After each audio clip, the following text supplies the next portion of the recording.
Chers auditeurs d'Alliance 92, bonjour. Nouvelle émission qui s'intitule Embarras ou simplement dite partagée, discuter. Nous avons comme invité le Premier ministre Omer Berizik. Bonjour Monsieur le Premier ministre. Bonjour Madame. Et en tandem dans cette émission Embarras, le directeur de publication du groupe Ultima Media, Franck Ramarsona. Bonjour. Bonjour Prisca et bonjour Monsieur le Premier ministre. Bonjour Franck. Oui, alors de cette émission Embarras, dites-nous, qu'est-ce qui se passe Monsieur le Premier ministre dans ce pays actuellement? Tout le monde est fatigué.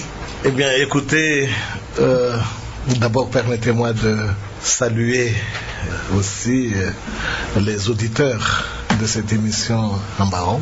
Eh bien la question est difficile à répondre du seul fait qu'il y a tellement de choses à dire qu'on ne sait pas par quel bout commencer. Bon, ce qui est peut-être frappant, je pense, pour tout le monde, c'est que l'État en tant que tel semble avoir perdu son essence même, c'est-à-dire son autorité, la confiance que les gens devraient placer en lui n'existe plus. C'est un constat qui n'est pas uniquement le mien, mais moi je pense que c'est un constat général. De ce fait, voyez-vous, la situation générale à Madagascar est plus que préoccupante. Parce que la population vit au jour le jour, n'a plus tout à fait donc la confiance du lendemain, l'espérance d'une vie meilleure demain. Sa situation économique est des plus préoccupantes aussi, voyez-vous, parce que je pense que chaque foyer connaît ce grand problème, avec aujourd'hui l'augmentation du coût de la vie de façon exponentielle. Bon, alors, voyez-vous, donc c'est une situation, je dirais en un mot, tout à fait préoccupante. Oui, mais gouverner, c'est prévoir, comme on le dit d'habitude, mais est-ce qu'on s'attendait vraiment que ça allait être aussi, entre guillemets, catastrophique, si le mot... Écoutez, gouverner, c'est effectivement prévoir. Ce qui est dommage pour nos gouvernants, c'est que, apparemment, je dis bien apparemment, ils ne se sont pas véritablement préparés pour gouverner ce pays. Pourquoi je dis cela? Parce qu'au vu de la situation qui prévaut aujourd'hui, on se demande si ces personnes qui nous gouvernent aujourd'hui avaient au départ déjà donc un plan bien défini de développement. Voilà, je pense que la mésaventure de notre pays, de notre patrie aujourd'hui, justement, est causée par cette non-préparation de nos gouvernants, qui sont arrivés là un peu par hasard. Monsieur le Premier ministre, que effectivement, il y a eu un grand enthousiasme de la population il y a 3 ans, quand le président de la République a prêté serment pour son investiture, avec quelques formules et des promesses. Quel bilan faites-vous lors des 3 ans du président de la République, puisque nous sommes déjà à 1 an et demi de la fin du quinquennat et jusqu'à présent il n'y a encore rien de tangible de fait, d'après donc les observateurs. Écoutez, moi on m'avait déjà posé cette question. Ma réponse, c'est que le bilan est malheureusement négatif. Négatif par le fait que la situation ne s'est pas améliorée et que l'espérance de la population tout entière placée en ces nouveaux gouvernants aujourd'hui, bien sûr, n'est plus qu'un rêve malheureusement presque effacé.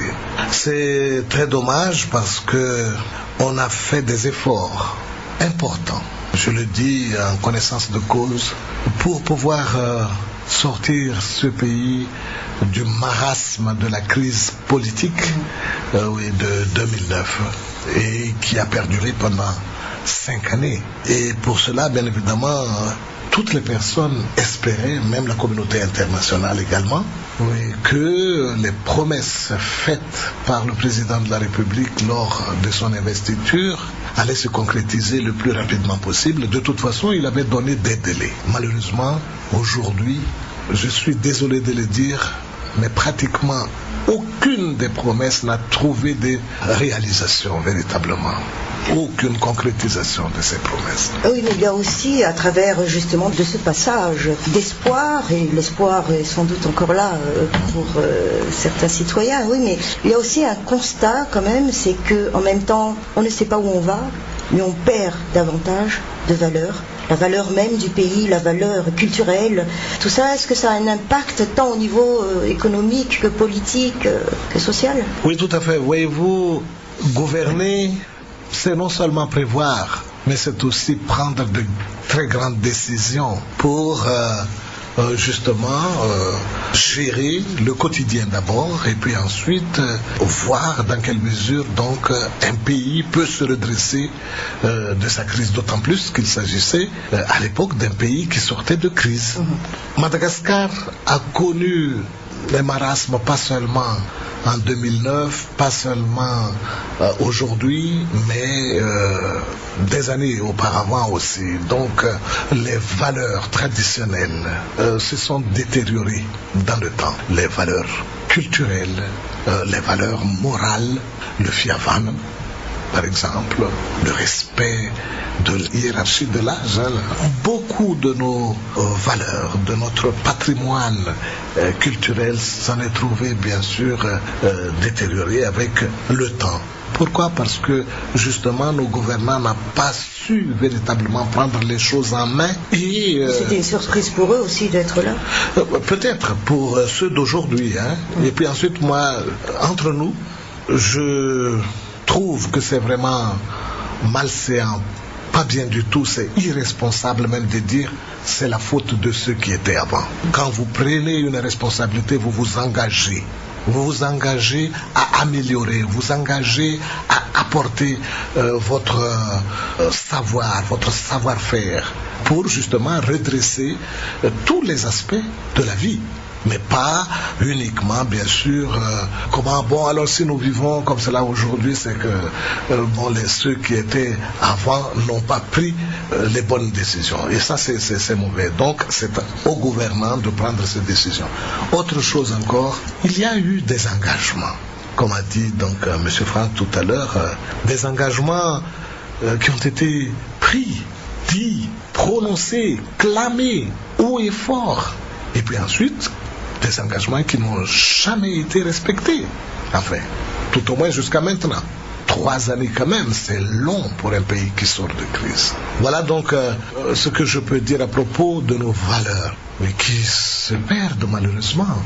Et pourtant, je suis certain qu'il y a des possibilités vraiment de reprendre ces valeurs et justement d'adapter toute la politique de développement de ce pays à ses valeurs. Mais encore faut-il qu'il y ait une éducation qui soit justement donc en rapport, en corrélation avec ces valeurs. Mais ne croyez-vous pas que la grande corruption est la source de cette dégradation, de cette déliquescence de l'État, cette économie qui est très chancelante, puisqu'on parle toujours d'une république de mafia où quelques personnes s'accaparent toutes les richesses et que maintenant personne ne peut travailler sereinement pour le pays et on élimine surtout les compétences pour que les enfants de ce pays puissent travailler pour le développement. La corruption est un fléau qui frappe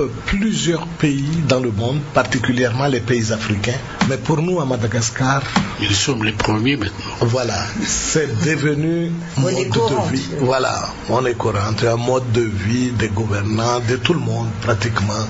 C'est malheureux parce que justement, cela peut avoir des conséquences qu'on n'arrive pas à maîtriser. Tellement difficile à comprendre. Si, on peut comprendre, mais je dirais, il est difficile de trouver des solutions si on ne prend pas le taureau par les cornes, comme on dit. Vous savez, la confiance entre la population et nos gouvernants et les institutions de l'État actuellement est rompue. Il n'y a plus de confiance. justement à cause de cette corruption. C'est ce qui a fait que la vindicte populaire, voilà, par exemple, a beaucoup augmenté dans toutes les régions. Exactement. Il y a cette vindicte populaire. Bon, alors on dit, voilà, donc c'est justement parce que la justice pour les gens n'est plus une véritable justice. Oui, voilà, pas celle qui est attendue. C'est même considéré comme une injustice. La justice est faite pour ceux qui ont de l'argent, pour protéger les malfaiteurs. C'est ce que les gens considèrent la justice comme cela. Donc il faut une réforme profonde de la justice. C'est là où on a besoin de grandes décisions.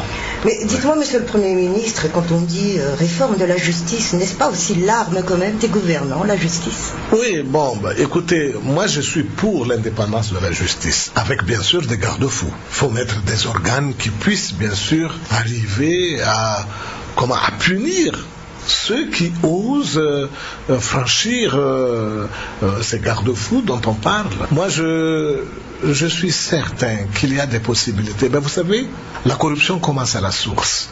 Nous parlons de la justice, mais il y a d'autres institutions, oui, qui sont concernées aussi très fortement par cette corruption. Pratiquement toutes les institutions de la République, malheureusement. Mais parlons-en de la justice, justement. Vous savez, dès la source, depuis le concours d'entrée à l'école de la magistrature, c'est là que ça commence. Et puis, par la suite, bien sûr, le gros problème à Madagascar, je crois, c'est justement l'impunité. On protège tellement des amis, des parents, un cercle. Bon, alors donc, on ne pense plus à l'intérêt général, à l'intérêt supérieur de la nation, mais à des intérêts tout à fait particuliers, partisans, et c'est là où justement donc prolifère le népotisme, prolifère l'ami-ami qui ne donne pas véritablement donc à notre État la valeur intrinsèque de l'État qui doit jouer un rôle avant tout protecteur, un rôle d'accompagnement des citoyens dans leur vie quotidienne.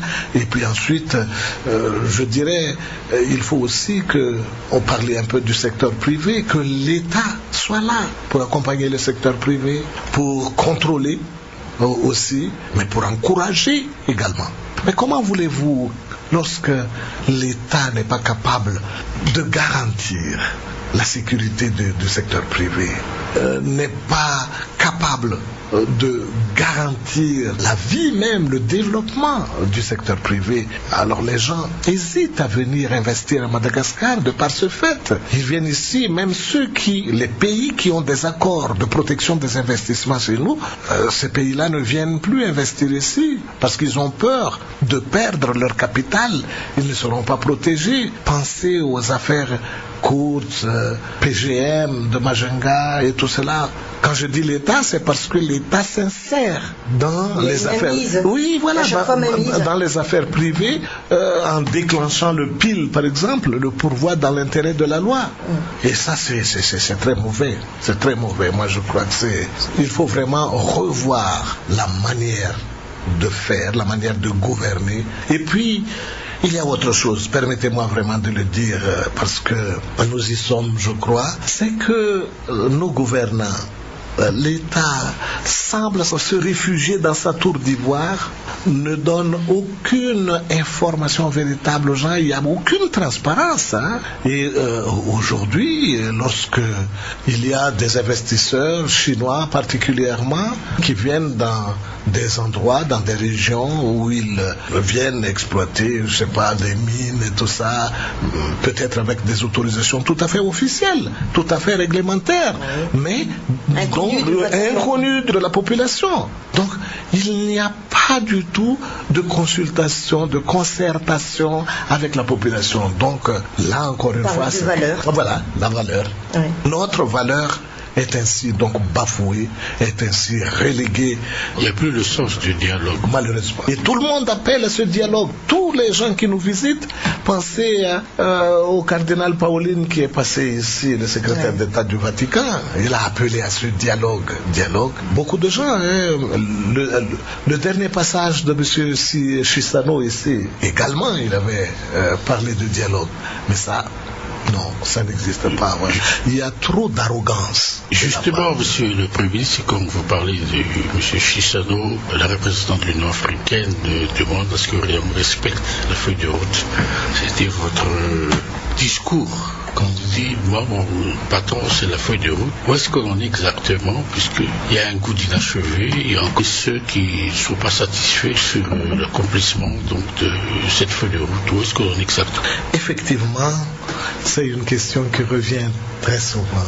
Si je disais que la feuille de route était mon patron, parce que je pense que j'ai été désigné comme Premier ministre de consensus justement pour réaliser ce qui était inscrit dans cette feuille de route.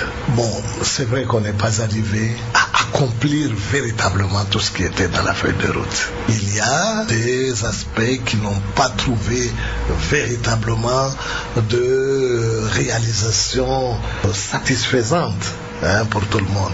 Je pense par exemple au CFM, Conseil de réconciliation nationale. Là aussi, on n'est pas arrivé véritablement à instaurer un véritable conseil qui soit accepté et qui travaille et qui aurait pu justement donc contrebalancer certaines positions de nos gouvernants. Mais je peux vous dire quand même que l'essentiel de la mission a été réalisé. Les élections, on a pu terminer des élections qui sont crédibles, disons-le, oui, parce que acceptées par quand même tout le monde, que ce soit donc par l'opinion nationale que par l'opinion internationale.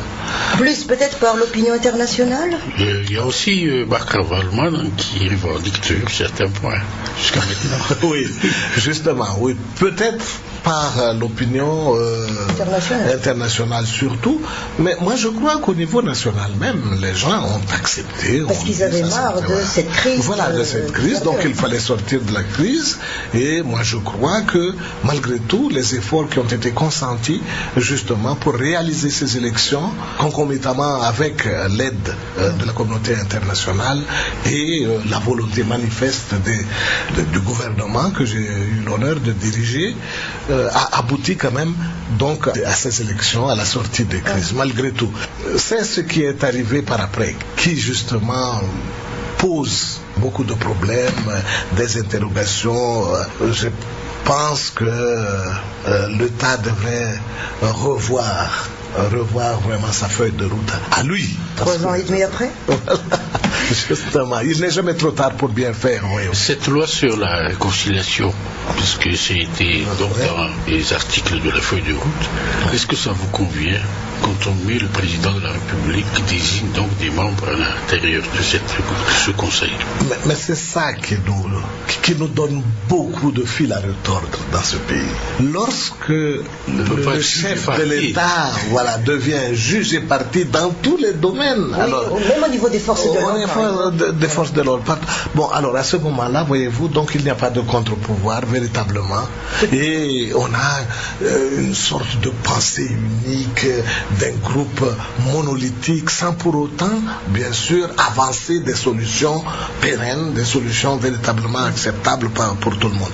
Moi, je suis désolé de le dire, mais le fait que la loi sur la réconciliation nationale, qui a été concoctée par des spécialistes, par des professionnels, par des gens qui étaient rassemblés là pour justement élaborer cette loi, et qui par la suite, arrivés au gouvernement, arrivés à la présidence, ont été complètement dénaturés, et c'est comme cela que justement on perd la confiance. Les gens n'ont plus comme le code de la communication. Ouais, c'est comme le code de la communication, exactement. Voilà le problème. Et c'est là, justement, je reviens un peu sur cette histoire de vindicte populaire qui existe partout maintenant à Madagascar. Mais vous savez, quelque part, la population attend toujours d'être protégés, une insécurité permanente et de plus en plus insoutenable, trop difficile pour la population. Comme décor le délestage. Le délestage par ailleurs. Bon, alors qu'est-ce que vous voulez? Les gens se protègent. Ils se protègent eux-mêmes. Hein. Moi, je crois que la vindicte populaire, il faut voir aussi ce côté-là.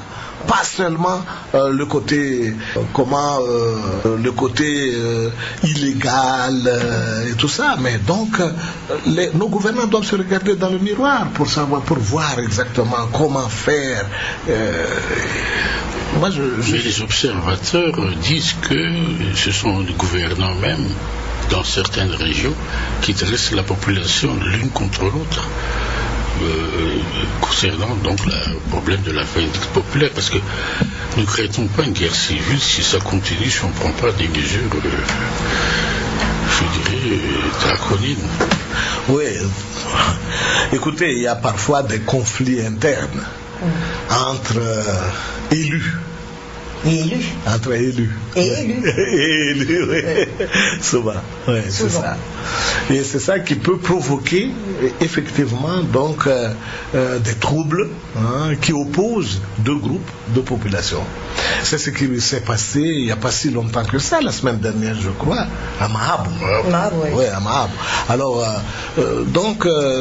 oui, ce n'est pas à écarter, le fait que ces gens-là aiguisent par leur comportement même ces troubles, ces conflits entre groupes. Mais c'est malheureux parce que un État digne de ce nom devrait pouvoir justement donc asseoir son autorité, et il faut que les gens aient peur des personnes qui sont habilitées et qui sont chargées de faire respecter les lois. Vous croyez qu'il y a encore la peur du gendarme aujourd'hui? Si les gens ont peur du gendarme, c'est parce que... Oui, bien sûr, parce qu'ils sont mis l'arme. Oui, voilà, ils n'ont pas le sou encore, vous mettez l'arme. Bon, donc, l'autorité de l'État s'exerce par à-coups. Par les Morègues. Oui, voilà, par un coup, lorsqu'il y a l'intérêt de l'État qui est menacé, bon, alors à ce moment-là, bien sûr, on sort les gros bras et tout, mais c'est pas... Alors, entre l'être et le paraître des politiciens, des politiques, le devenir de l'économie est en jeu aussi quand même. La population souffre de jour en jour. Dites-moi, monsieur le Premier ministre, sincèrement, qu'est-ce qui est plus difficile à mener? Une équipe de gouvernement ou la population? Vous qui étiez déjà Premier ministre. Écoutez, moi j'étais Premier ministre pendant une période difficile. Moi je n'ai pas eu véritablement l'onction du peuple parce que on était dans une période de transition. Il faut l'accepter. Donc, on n'a pas eu la possibilité d'élaborer un plan d'action gouvernementale qui puisse être pérenne. Bon, mais ceci dit, voyez-vous, gouverner avec des personnes que vous choisissez, normalement, on peut gouverner. Moi, je n'ai pas choisi les ministres de mon gouvernement parce que c'était des gens qui étaient imposés par ce qu'on appelait à l'époque, souvenez-vous, les mouvances. Gouvernement d'union nationale. Gouvernement d'union nationale composé par des ministres issus des différentes mouvances de cette transition. Bon, voilà. Donc, moi, je crois qu'il est tout à fait possible de composer un gouvernement, lorsque vous avez reçu l'onction du peuple. Le président actuel est un président élu. Donc, il a toute l'autorité pour justement organiser un gouvernement qui soit capable d'amener le développement, de stabiliser le pays et puis ensuite de prendre de très grandes décisions ensemble pour le développement du pays. Ce qui est étonnant, c'est que tous les 5 mois, il y a toujours des bruits de remaniement, de changement de gouvernement. Depuis qu'il est là, ça fait déjà 4 gouvernements qui se sont succédés. Combien de premiers ministres? Oui, moi j'ai été gardé pendant 3 mois, d'abord jusqu'en avril, enfin 2-3 mois. Et puis ensuite, il y en a eu d'autres, les autres qui sont venus par après. Mais tout cela vient du fait aussi que le respect de la loi en vigueur n'est pas assuré. Mais il y a trop de lois aussi, même des lois obsolètes. Oui, certainement. Ça aussi, il faut voir. C'est là aussi où on voit les bons gouvernants, ceux qui, justement, prévoient. Ceux qui se disent, tiens, mais nous allons changer ceci parce que c'est obsolète. Pour moi, le pile est obsolète. Ce n'est plus... Même les Français, de qui nous avons hérité cette loi, ne l'appliquent plus du tout. Bien, alors pour en revenir un peu à ce que avait dit Franck tout à l'heure à propos d'une équipe gouvernementale, est-ce que c'est difficile? Moi je crois que la population malgache n'est pas une population véritablement difficile. Je crois que... La persévérance aussi bien malgache, oui, de toute façon. Et puis ensuite, c'est une population très patiente. Mais il faut faire attention quand même. Il faut faire attention parce que l'histoire de notre pays, depuis l'indépendance, nous apprend que la population peut subir une situation parfois très difficile. Mais arriver à un point, ils se disent, ah non, ça ne va plus. Là, cette population se lève et puis ensuite manifeste son mécontentement, sa désapprobation. Ainsi, chaque crise qui se sont passées à Madagascar, voyez-vous, depuis 1971, 72 et le reste, ce sont des crises post-électorales. Ça, il faut quand même, je pense, prendre ça avec beaucoup de sérieux. Justement, monsieur le Premier ministre, quand on calvote le mot démocratie, alors qu'on perçoit qu'il n'y a pas de liberté d'expression, puisqu'on est interdit de manifester, il n'y a pas de liberté de circulation, par exemple, pour les manifestants de ce moment qui ne peuvent pas aller d'une bourgade à l'autre. Et je crois que ça fait partie du bilan des 3 ans de monsieur le Président de la République. Et maintenant, vous savez qu'en France, il y a cette affaire Fillon. Et quand on dit que la démocratie, c'est la révélation des affaires, on empêche aussi la presse donc de soulever certains scandales, parce qu'il y en a, comme on l'a dit tout à l'heure. Que pensez-vous donc de cette situation, puisque la démocratie, elle est aussi donc menacée. On ne peut plus donc parler comme on veut. On ne peut plus aller chez les gens discuter, même en tant qu'amis, même si on n'a pas les mêmes idées. Tout le temps, c'est la psychose des hommes politiques. Maintenant, quand on sort, vous-même, il y a eu des rumeurs pour une arrestation, mais je pense que il y a des leçons à tirer sur ce qui s'est passé auparavant. La démocratie, pour moi, c'est une idéologie globale. Et la démocratie, comme le disait Jean-Paul II lui-même, et d'autres l'ont déjà dit aussi, je pense, avant lui, n'est peut-être pas parfaite, mais on n'a pas trouvé mieux aujourd'hui. La démocratie, voyez-vous, est accompagnée des principes qui la sous-tendent. Et c'est justement dans ces principes que l'on puise tout ce qui fait que la démocratie est un système de gouvernement qui est aujourd'hui accepté par l'ensemble de l'humanité, il faut bien le dire, sauf bien sûr quelques pays marginaux, tels que la Corée du Nord ou autres encore. Ouais. Mais on tient toujours compte des valeurs de chaque pays, valeurs culturelles de chaque pays, exactement. Même si on parle de démocratie. Tout à fait, exactement. Le bon démocrate doit faire cela. Parmi ces valeurs, c'est la liberté. La liberté en est une. Bon, alors, la liberté d'expression, c'est un fait. Si aujourd'hui, par exemple, certains gouvernants qui se sentent un peu menacés, qui ne trouvent pas, par exemple,